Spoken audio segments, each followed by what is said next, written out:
अगले 48 घंटे अहम हैं। ट्रंप ने न्यूयॉर्क पोस्ट की रिपोर्टर को पाकिस्तान में रुकने का मशवरा दे दिया। कैटलिन डॉनबस के मुताबिक ट्रंप ने कहा कि वो उनकी जगह होते तो इस्लामाबाद में ही रुकते। कैटलिन के मुताबिक ट्रंप ने कहा कि वो खुद अमरीकी वफ़द में शामिल नहीं होंगे, लेकिन ये काफ़ी दिलचस्प है कि इस्लामाबाद दोबारा मुज़ाकरात की मेज़बानी कर सकता है।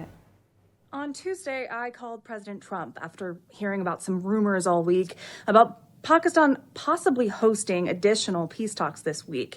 I had a flight the next morning and wondered whether or not I should take that flight or go ahead and stay here in case the U.S. was headed back to Islamabad to have more talks with Iran. Initially, the president said that I should go ahead and come back home to the U.S. because he did not think that the talks would be held again in Pakistan. However, about 37 minutes later, he called me back and he said, you know what, go ahead and stay in Islamabad. He said, if I were you, that's what I would do because things are developing and it's possible that something could be happening within the next 48 hours.